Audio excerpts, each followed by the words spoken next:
Hello. Welcome to our November calls. JSEMP 2024. Our theme this year is activating our pillars of light. Yeah, okay. What a cool year we've been in, and I couldn't have. Now, this is the beauty of work like this when you're doing work for the in service to all. Is like I don't premeditate. Like the themes just happen, and of course they're perfectly aligned with everything that's going on that we actually need help with. Without, it's not like, please don't ever think that I'm like sitting there pondering like, what are we going to need help with this year in November? It's not like that at all. It's just the movement comes through, the message comes through, and I just follow. I follow the inspiration, inspiration. So we've had 2024 is like the kind of like the beginning of how to describe that, a really deep energy of going in deeper into grieving, which doesn't necessarily mean you're like "Woo-hoo," but like a deuil, like really grieving. There's a world ending, there's an entire societal structure that's like slowly but surely kind of toppling down, which is great because there's a new world emerging. There's a natural frequency increase happening. Whatever people have names for it, the 5D, the ascension, the this, the that. You can even see it, even if you weren't talking spiritually, you could see it happening. It's happening. There's like the solar flares are stronger than before. The geomagnetic field of the earth is weaker. The gravity that would normally hold you down and hold you like solidly in your patterns is kind of fluctuating. The frequency of the earth is shifting from like whatever 7 point something to 13 point something hertz. And with that comes just a natural destabilization of a lot of the like electromagnetic energies which hold our beliefs and our thoughts and our identities in place. So like even if you would just look at all this stuff from a exoteric science, rational little science hat on, it's obvious that there's something going on. It's obvious. Polar shifts, blah blah blah, like. So that's, it's important to realize this is not just a bunch of like fucked up woo-woo people and hippies that are like talking about like, oh my God, we're gonna, there is an ascension process going on. We are in a frequency elevation process. Our energy bodies are hyper solicited by this because the reality is our bodies, the way they are, like our organic bodies, the way they're structured right now, are not made to be in that frequency. They're not made to calibrate and function well in that frequency. So it's like these flares and these things, they hit us and they hit us, and the waves, they're stronger and stronger. And it's like the solar waves come in, and with them come other things, come gamma rays and like, whatever, other rays from a whole bunch of other places like Orion and sixth dimension. And if you ever done the ascension particle calls, you know what I'm talking about when I'm talking about these waves and particles.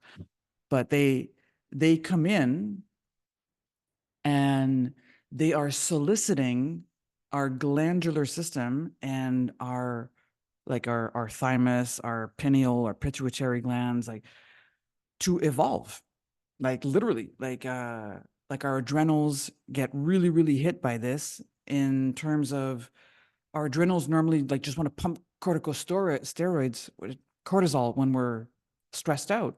And our body knows that there's stress because there's this thing that keeps hitting at it. There's beliefs and wounds that are like destabilized and coming up, whether we want them or not. Like there's a lot of reasons for our systems to be like, wow, freak out. And part of what these waves coming in and that ascension energy coming in is it's affecting how these glands work. So for example, like our adrenals are made to pump cortisol if there's anything scary going on. But like, I don't know how much news you watch or things that you're aware of in the world, but there's a lot of stuff coming up to surface that's definitely scary. And we need to be able to stay calm.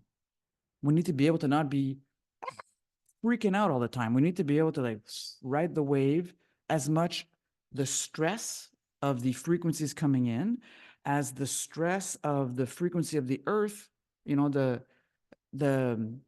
the magnetic frequency changing, as being able to handle gravity shifts. Like, it's a whole bunch of craziness going on.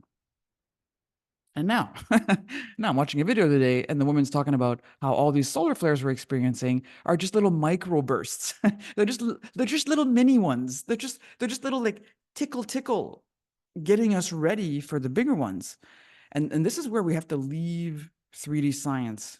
We have to leave that 3D way of seeing and kind of like start looking from a more 5D perspective, because the whole shift that's going on is carbon-based life forms to silica-based life forms. So our 3D bodies, our third density bodies, are carbon-based, and our fourth density, fifth dimensional bodies are silica-based. So it's like a crystalline base, which means a lot of things. Which means, for example, you don't eat as much. It's a lot easier to synthesize sun energy. It also means that you don't need the same kind of weather to not be in danger. You know, like with our carbon-based bodies, if it's minus 100, we're dead. If it's 100, we're dead. You know, like, so a lot of these things are going to shift. And then, 3D science will be like, oh, it's going to take 10,000 years for that to happen, like for a shift that big to happen.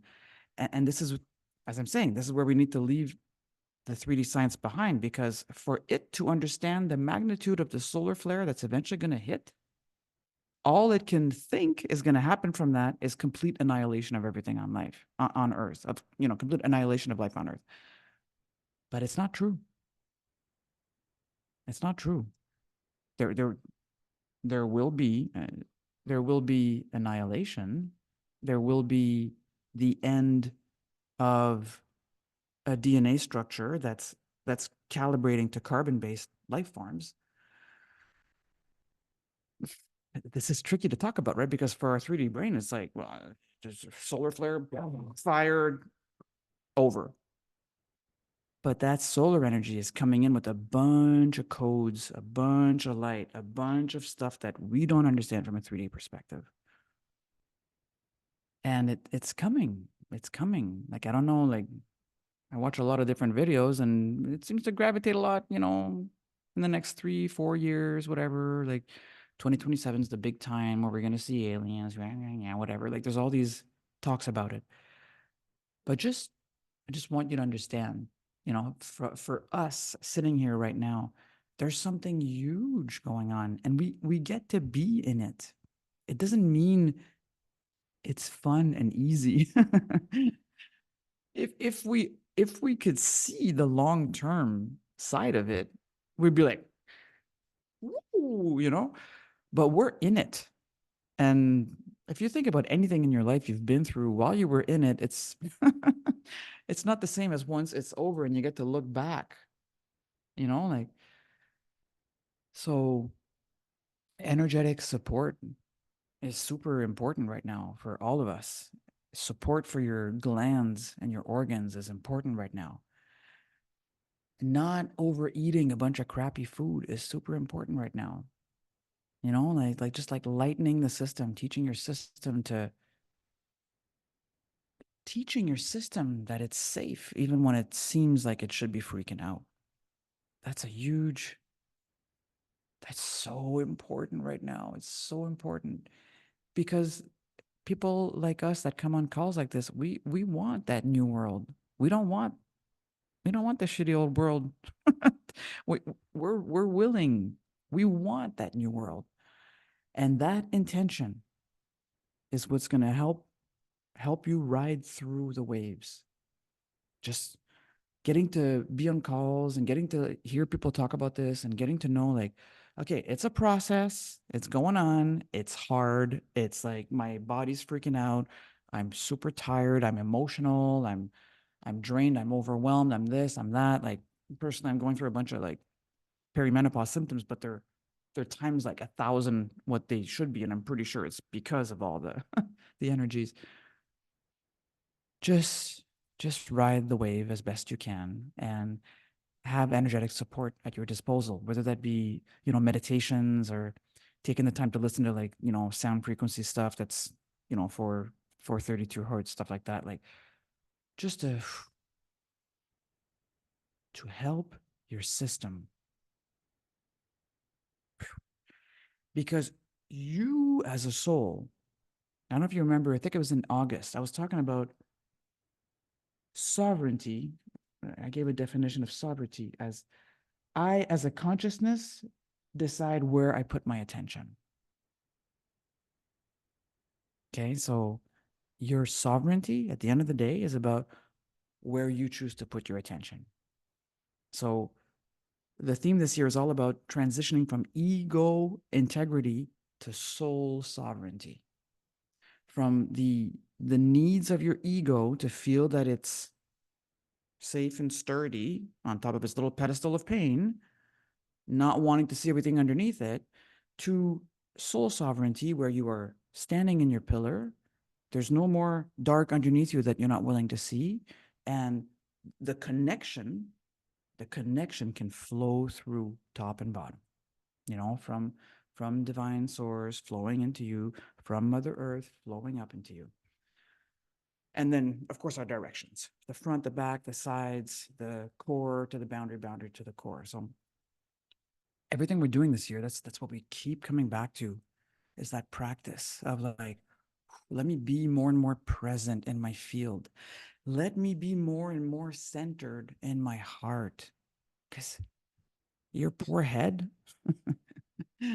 it's like there's only so much of this it can handle. Like it cannot understand what's really going on at a deep galactic level. Some of this shit is like a 350 million year history in the making. Like our little our little 3D brains are not really equipped for that. We can tap into it. We can tap into the more 5D brain, like the higher mind, and get a better picture of what's going on. But we can't ask too much. Neither of our 3D mind and neither of our 3D body. They both need us to basically hold space for them. They need us to be supportive. We need to ground our mind into God and ground our body into Gaia and flow with the waves, flow with what's going on. And just however many naps you need a day, please drink like at least a gallon of water a day. Like just really try to be supportive to your system. And to those of you who have the Ascension particle calls, do them. Do them, do them, do them. Like just keep on activating the 9 physical doorways and the 13 energetic doorways so that these particles can come in more and more. So that said, what I wanted to talk about tonight. It's like, what, wasn't that what you wanted to talk about tonight? No, that was the preamble before the intro, before the so so this process we've been in this year, right? We did the first 6 months of the year, we were working on all these directions of the field and decluttering so that we're more and more able to fully be, have that central line nice and straight, have the front and the back of the chakras able to flow and breathe equally, have the right and left side representing action and potential, fulfillment and potential, feeling that energy is able to flow and equally in both of those. Most of us, it's a little bit different in different places, but just with our intention of constantly going back to it and helping our system know, hey, it's safe. It's safe. I'm going to come here where there's a barrier, and I'm going to come and hang out here and let that part of me know it's safe to open up. It's safe to flow. So the first half of the year was just that. And then we're in the second half of the year, and in July, we did a lot of work around really centering ourselves in our sacred heart space. And then in August, I talked about the solar plexus mutation and the end of victim mentality, like how as long as we are acting from a cause effect thing where I don't feel well, why? Why? As soon as we're like, why? Then we're a victim because the why is outside of us. So that's a hard one to hard one to digest, but super important because it's always inside. It's always inside. That's the only place you can go and actually work it. So that's the idea of ending victim mentality. And then second call of August, I talked about the soul sovereignty and what that really means. What I was just saying about it's I as the consciousness choose where I direct my attention. You know, we can focus on a bunch of horrible stuff, or we can focus on where we're going and what really matters to us. You know, the world we want to live in, how we want to be within ourselves, the relationship we want to ourselves and to God. And then September and October, we talked about fears. And that was super fun because yeah. So September, I talked about the 4 main fears that humans carry and the 4 levels of awakening. And then I talked about the collective fears that surround us and how they affect us. And then last month in October, which was still about the fear thing, I talked about the pedestal of pain. And it's such a powerful metaphor to work with to understand that, you know. So you've got that pedestal, your ego standing on top of it. Your ego needs to be in integrity with itself. It needs to be on top of that little pedestal, and underneath it is every single part of us that's ever judged as wrong. So all our shadow parts are underneath that pedestal, and they're all like banging to try to like, hey, like I'm a part of you, like. And the ego's standing on top of its little wobbly pedestal, and it's either like, look at me, I'm so hot, or oh my god, I'm such a like. But it's trying to get energy from the outside to feed it, which is normal behavior for anything calibrating under 200 in the Hawkins scales. Look at animals. Animals need to go and they need to eat food, they need to drink water, they need to. What we don't understand yet is that we as souls, well, we don't need that. We as souls in a body, as we continue evolving and ascending, will need less and less food. We as souls in a body, a big part of our job is to actually understand that we generate the light within us. It's like even when we're meditating and we're talking about bringing source energy down, it makes it sound like it's outside of you somewhere, you know, like it's super tricky to talk about all this, but that's our biggest role is understanding that divine essence is within you.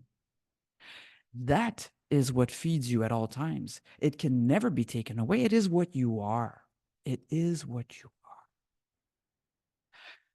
That's where the peace is. That's where us standing as pillars are fed from, not from people and what he said and approval and whatever. And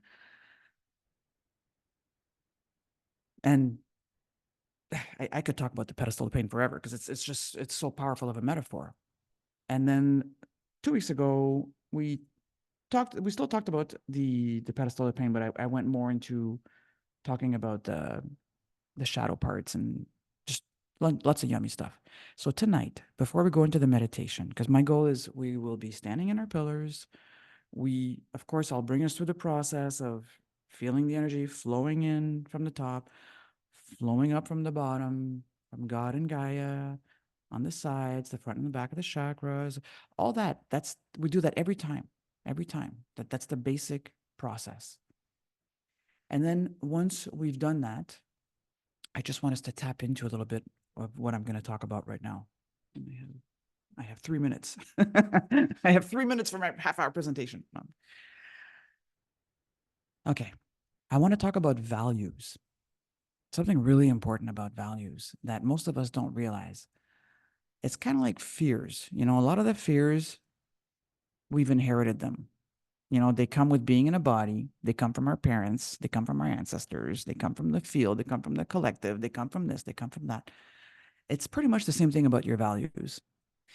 And I'm sorry to say this, but probably 90% of our values are trauma-based or fear-based.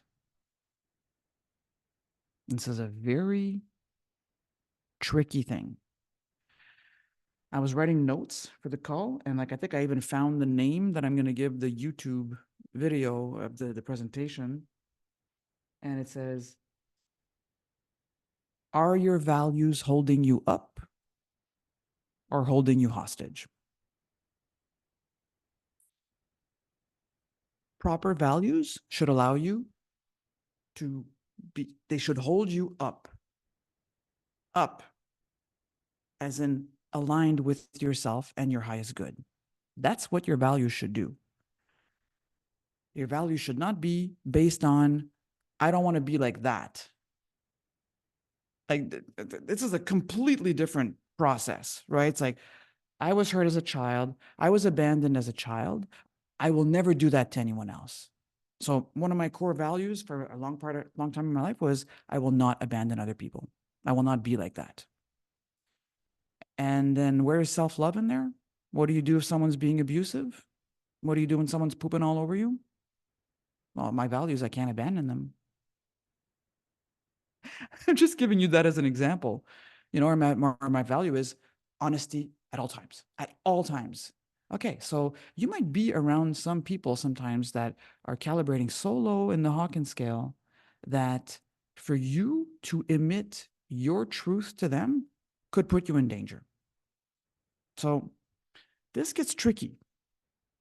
We want to really clean up our values, because not only do we have some that are fear-based, not only do we have some that are based on wounds and traumas, right? They're trauma informed. They can't lead to health. They cannot lead you. They cannot hold you up in your soul sovereignty. They are holding your ego up and holding you hostage to your ego. They're holding the needs of your ego in place. That's ego integrity. And a lot of that, it needs to stop. It needs to, it's not just our world that's falling apart. It's not just our structures that are being annihilated.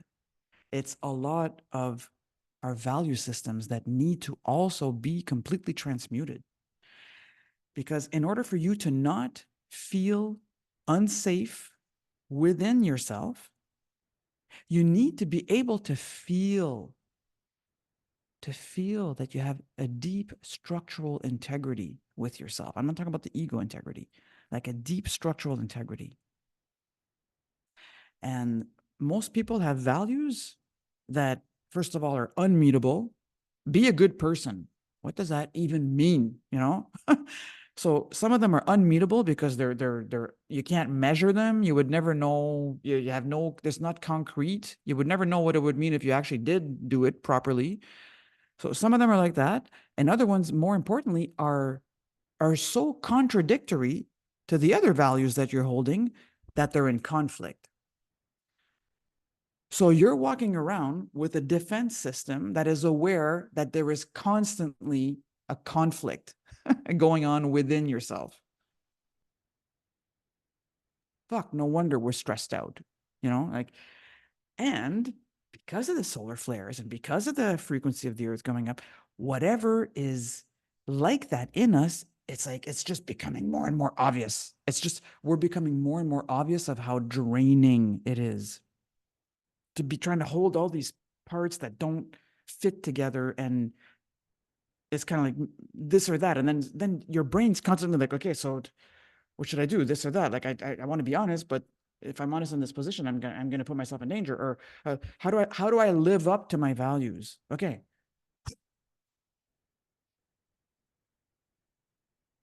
by tearing them down.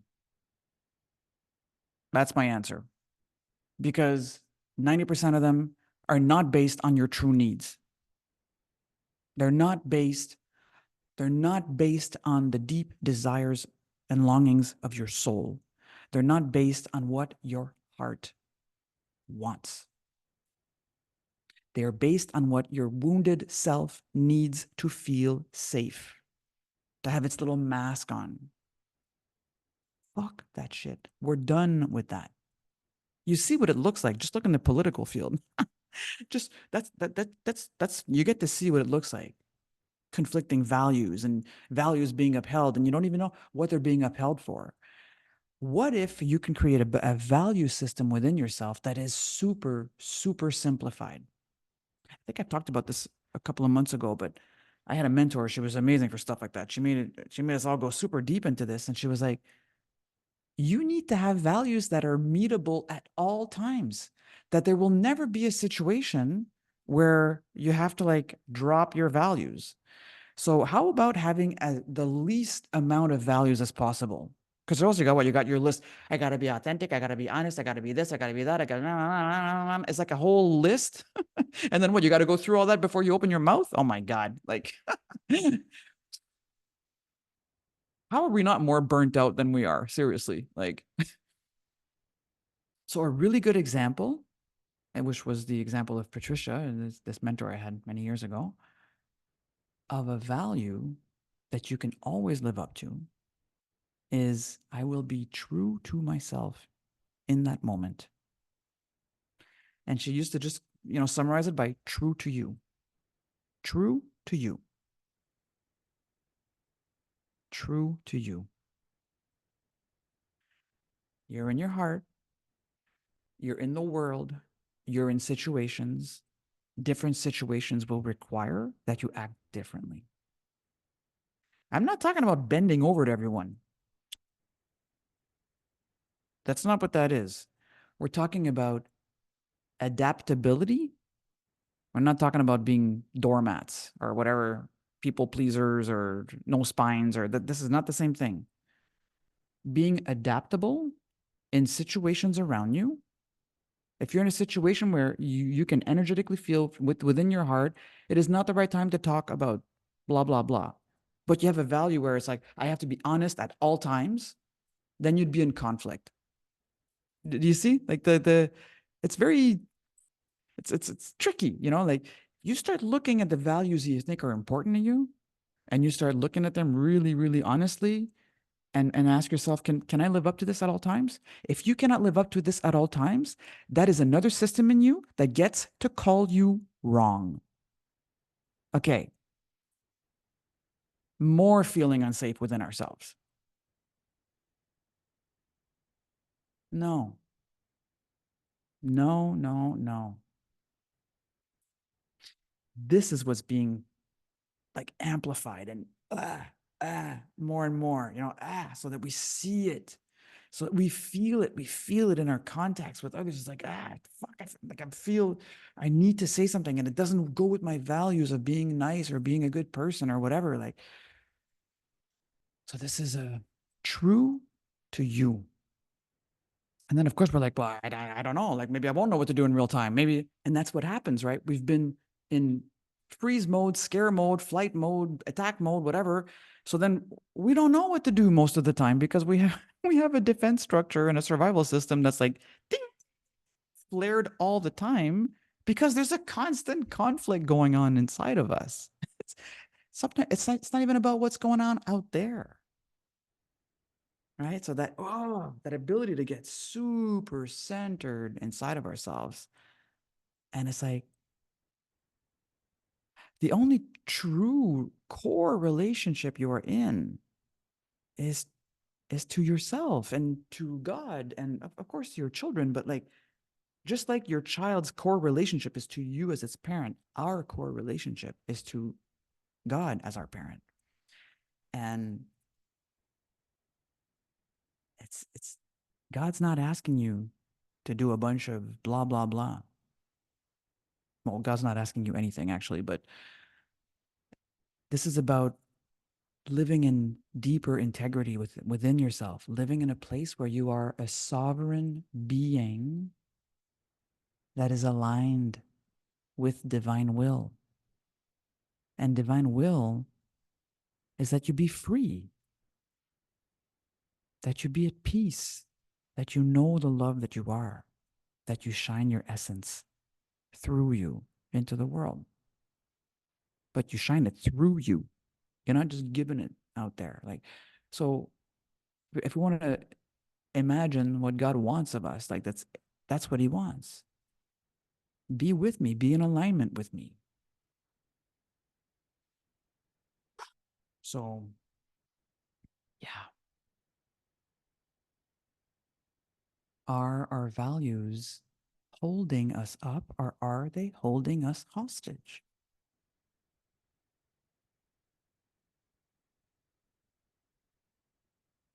It's like I feel energy is moving around already. It's like, I don't like it. I don't like what you're saying. It's okay. We'll go play with it energetically. It'll be even more fun. So I would like you to take the time. Like I don't really give homeworks on calls, but if you want to like take the time to get a paper out and start noticing like what are your core values, and can you really live up to those, and what does that look like? What does that look like in real time? Because like the value of honesty can become the value of self-honesty at all times. You can absolutely do that. you know you can be honest with yourself at all times. That's another way of saying true to you, because your value of honesty should not be an obligation for you to reveal all of yourself to someone that it might not be a safe thing to do. And you shouldn't have to feel conflicted about not doing that. You should feel that you're being loving and protective of, you know, your sovereignty and your self-love. So yeah, true to you. Wow. That's like a value that allows you at all times to be living up to it. Because it's kind of like, let me touch my heart. Let me see how I feel. What do I want to do in this situation?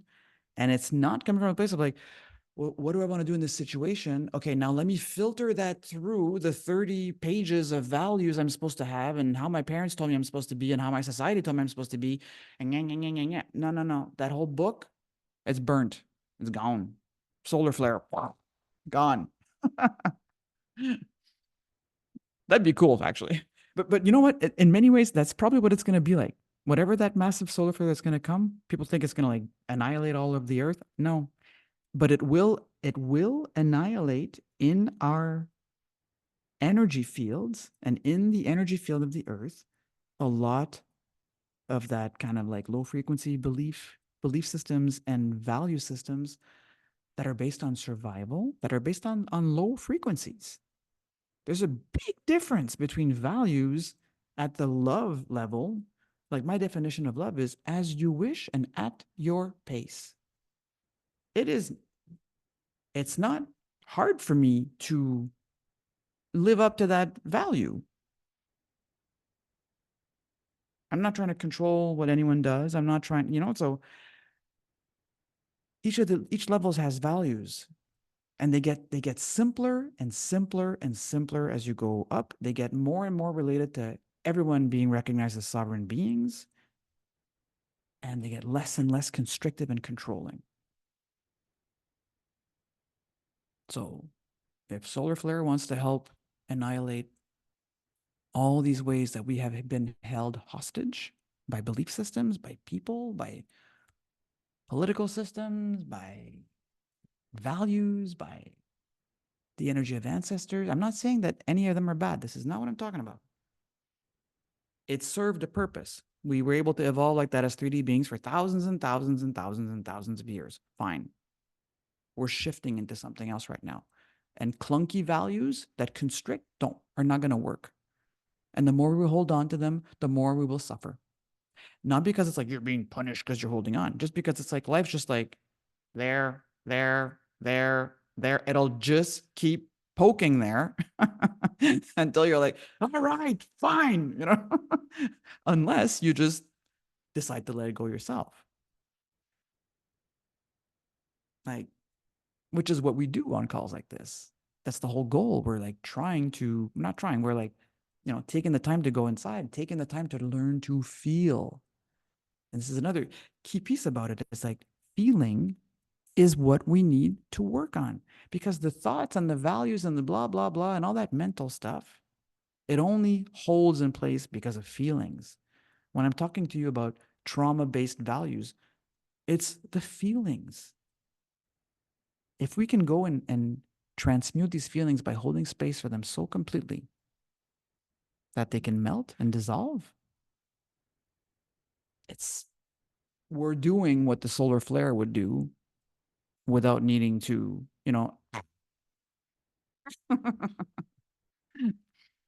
so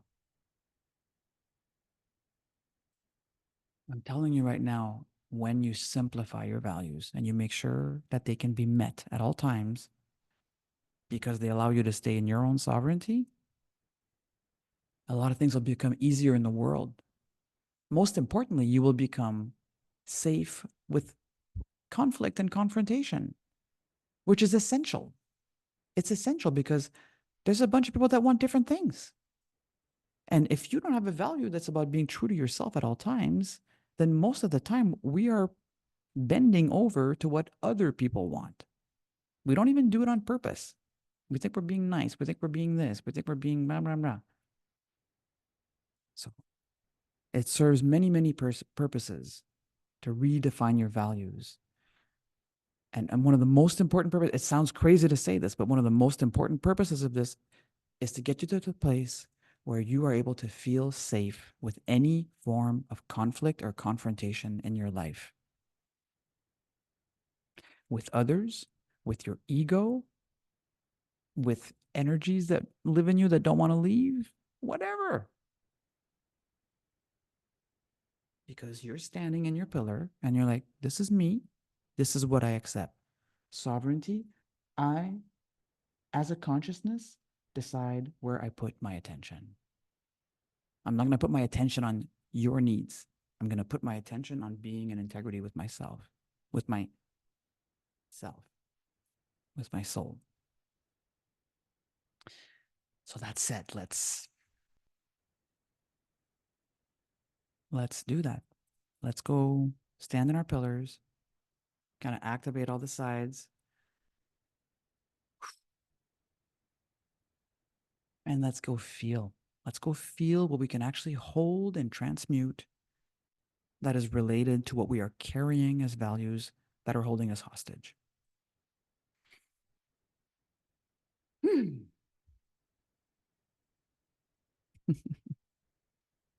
So to you watching on YouTube, I hope you enjoyed the presentation. And if you want to come play with us, you can apply. Just description below the video.